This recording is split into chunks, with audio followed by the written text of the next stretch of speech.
स्वागत है आप सभी का फिर से मेरे इस नए वीडियो में। और आज हम लोग बात करने वाले हैं केमिस्ट्री के फर्स्ट चैप्टर के बारे में, जो जिसमें कि हम लोग बेसिक से पढ़ने का प्रयास करेंगे। ठीक, तो सबसे पहले जानते हैं कि उसका पहला चैप्टर जो है रासायनिक अभिक्रिया और समीकरण। ठीक, तो यह रासायनिक समीकरण क्या होता है? रासायनिक समीकरण। ठीक, और एक है अभिक्रिया और अभिक्रियाएं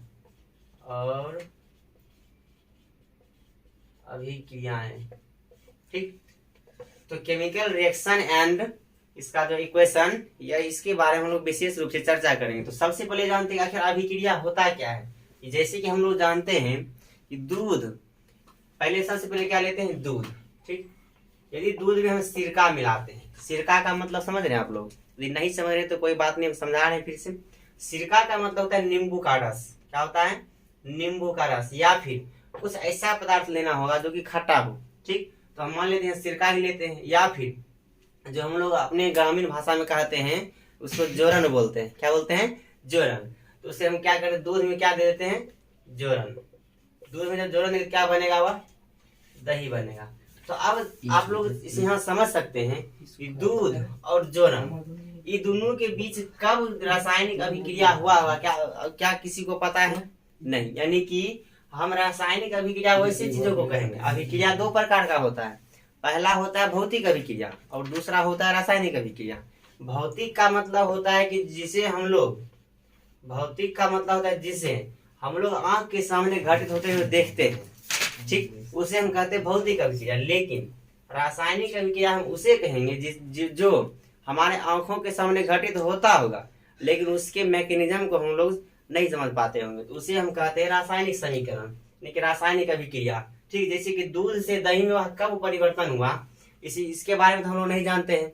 ठीक, यानी कि सिर्फ यह जान जाते हैं कि दूध में जोरन गिराए हैं, सुबह में देखेंगे तो वह दही बन जाएगा, लेकिन कब वह दही में परिवर्तित हुआ वह तो पता नहीं चला।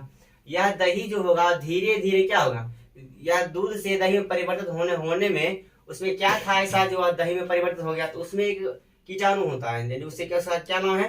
लैक्टोबाइसिलस। क्या नाम है उसका? लैक्टोबाइसिलस। यह जो है दूध में पहले से ही उपस्थित होता है, और जैसे ही थोड़ा सा इसमें जोरन मिलाया गया, यह क्या हुआ? क्रियाशील हो गया। और जैसे यह क्रियाशील हुआ, धीरे धीरे अपनी जनसंख्या में वृद्धि करते गया, और यह क्या हुआ? सभी दूध को थक्का बना दिया, यानी कि सब दूध को क्या किया? जमाव कर दिया। सब दूध क्या हो गया? जम गया। तो इस प्रकार से जो अभिक्रिया हुआ उसे हम क्या कह देंगे? रासायनिक अभिक्रिया। ठीक, तो अब समझ चुके हैं रासायनिक अभिक्रिया क्या होता है। अब रासायनिक अभिक्रिया तो हो गया, अब समीकरण क्या होगा? अब मान लिया जाए कि हम लेते हैं पानी। ठीक, पानी में मिला दिए चीनी, मान लेते हैं बन गया क्या? हुआ? शरबत।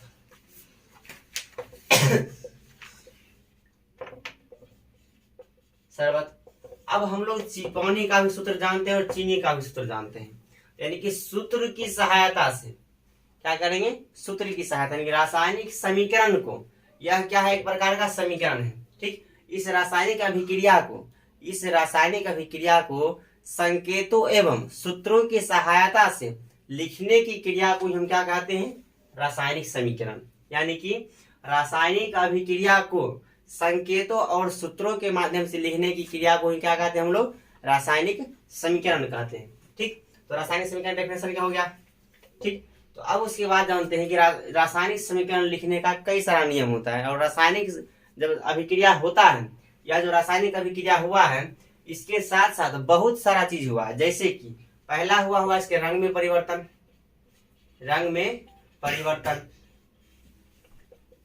जैसे कि जब हम पानी में चीनी को मिलाते हैं तो सबसे पहले पानी का रंग कैसा होता है? जिस समय हम पानी में कुछ नहीं मिला हुआ रहता है उसका रंग कैसा रहता है?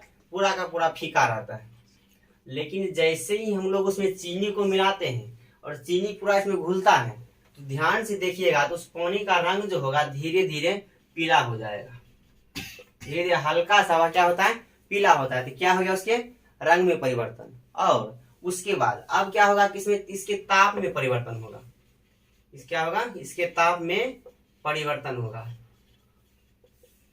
ताप में परिवर्तन, जैसे कि मान लिया जाए पानी पहले बहुत खूब ठंडा था, जैसे उसमें हम चीनी मिलाएंगे या फिर पानी थोड़ा गर्म भी होगा, और या ऐसे समझिए जैसे कि यदि हम गर्म दूध को लेते हैं, ठीक, गर्म दूध को लेने के बाद यदि हम उसमें चीनी को मिलाते हैं तो ध्यान से देखिएगा कि जो पहले से गर्म दूध था, एक और एक कटोरा में हम लेते हैं गर्म दूध, एक में दोनों में हम वही लेते हैं, दोनों में क्या लेते हैं, गर्म दूध को, और एक में सिर्फ इसको ऐसे ही छोड़ते हैं, और दूसरे वाले जो गर्म दूध का जो उसमें बर्तन था उस बर्तन में हम क्या मिला देते हैं, चीनी को।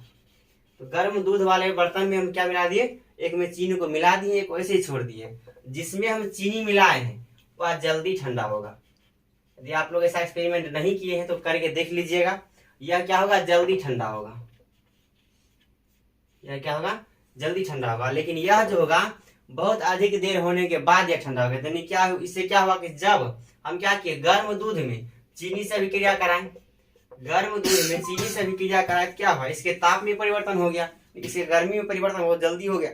ठीक, अब क्या होता है कि रंग में परिवर्तन भी हो गया और ताप में परिवर्तन हो गया। ठीक, उसके बाद अवस्था परिवर्तन भी होता है। जैसे कि पहले दूध किस अवस्था में था, पूरा तरल अवस्था में, पूरा किस अवस्था में था, तरल अवस्था में। यानी कि जैसे इसको क्या किए, गिराते थे वह पूरे पानी की तरह होता था। लेकिन जैसे उसमें क्या किए, हम जोरन को मिलाएं, जोरन को मिलाने के बाद क्या हुआ, दही बन गया। और दही किस आकार का होता है, जिस समय वह जमा हुआ रहता है, किस आकार में, ठोस आकार में रहता है कि नहीं रहता है। ठीक, तो अब देखो यहाँ पर इसकी अवस्था में परिवर्तन हुआ कि नहीं, यानी कि इसके आकार में भी परिवर्तन होता है, यानी कि आकार में परिवर्तन। ठीक, दूसरा उदाहरण है इसका मोमबत्ती का पिघलना। यानी कि जिस प्रकार से मान लिया मोमबत्ती पहले पूरा सीधा है, ठीक, अब यदि हम मोमबत्ती को जलाते हैं तो मोमबत्ती को जलाने के बाद देखिएगा कि उसका आकार जिस समय पहले था, जलने के बाद उसका आकार वैसा नहीं रहेगा। यानी कि क्या हो गया, इसके आकार में भी परिवर्तन हो गया, रंग में भी परिवर्तन हो गया, ताप में भी परिवर्तन हो गया।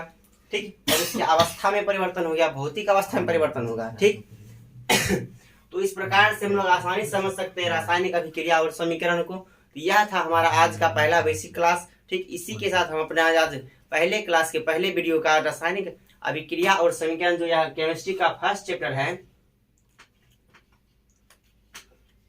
केमिस्ट्री का जो फर्स्ट चैप्टर है क्लास 10th का, इसका जो हमने बेसिक बता दिया। कल से यह क्लास जो है कंटिन्यू चलते रहेगी। फर्स्ट चैप्टर वाइज चैप्टर और टॉपिक वाइज टॉपिक हम लोग वीडियो बनाते रहेंगे। आप लोग यदि इस चैनल पर नए हैं तो चैनल को सब्सक्राइब कर लीजिएगा। ठीक, तो मिलते हैं हम लोग नेक्स्ट वीडियो में, तब तक के लिए अलविदा।